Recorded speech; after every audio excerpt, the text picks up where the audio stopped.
we asked Leader McCarthy what he said on January 6th, and they lied to us. And then there's audio. You know, they lied. People changed their mind. Things happened. But I'm not saying that January 6th what happened was despicable. You cannot be storming any buildings, much less the Capitol.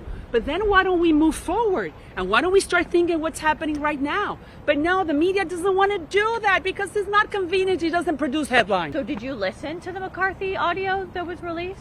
Sure I did. And what was your response as an American? My response was that it was edited. You see, I know the art of editing. So I'm not sure. I'm not sure in what context. But what I'm saying to you is that it's not a matter of trying to find out what happened or what he said. It's the whole story. Right. Don't you guys see it? What you guys are doing? We asked the Dems the same question. You know, it's like the history will judge the news organizations 100 years from now, and we'll say, we're not doing our job. This is House Republican Maria Salazar defending Kevin McCarthy amid the fallout after he was caught lying about wanting to tell Trump to resign after January 6th. Because when it comes to January 6th, the people who clearly need defending here are Republican leadership. Yeah, I know that checks out. Also, I'm sorry, but it is just so funny to me to hear these Republicans twisting themselves into pretzels as they claw their way back from their fleeting moments of clarity back when they were willing to tell the truth about Trump and the insurrection. Salazar literally says what happened on January 6th was despicable, but we should move forward. Not for nothing, but if you're following the phrase January 6th was despicable with the word but, you're doing it wrong. Also, people change their mind. This isn't pizza or chicken for dinner.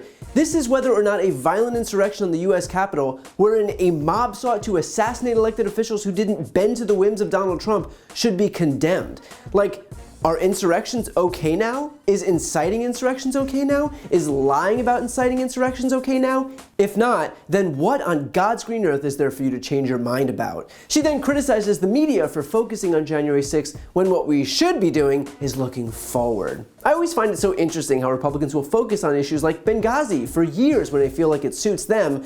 I mean, hell, they are frothing at the mouth for hearings on Hunter Biden for some business deals from what, 5-6 years ago? But an insurrection on the Capitol from just last year, well, hey now, let's not get stuck in the past. Time to start looking forward. Convenient, huh? And finally, when asked about her thoughts on the McCarthy tape, where he told Liz Cheney, clear-eyed back then, I might add, that Trump should resign, Salazar discounted the whole thing because it was edited. And she knows the art of editing, and so while all of us lemmings are being manipulated by the evil, manipulative media, she's enlightened when it comes to this recording. So just for fun, take a listen to this recording and let me know whether you think we're the victims of some deceptive force in the media, or if it just sounds like a pretty linear conversation between two people.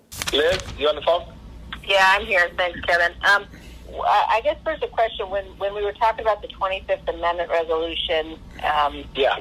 and you asked if what happens if it gets there after he's gone. Is there any chance? Are you hearing that he might resign? Is there any reason to think that might happen? I've had some few discussions. My gut tells me no. I'm seriously thinking of having that conversation with him tonight. I haven't talked to him in a couple days. From what I know of him, I mean, you guys all know him too. Do you think he'd ever back away? But what I think I'm going to do is I'm going to call him. This is what I think. No, it'll pass the House. I think there's a chance it'll pass the Senate even when he's gone. And I think there's a lot of different ramifications for that. Now, I haven't had a discussion with the Dems that if he did resign, would it not happen? Now, this is one personal fear I have. I do not want to get into any conversations about Pence party or anything like that. I mean, the only discussion I would have with him is that I think this will pass, and it would be my recommendation we should resign. I mean, that would be my take, but I don't think he would take it, but I don't know.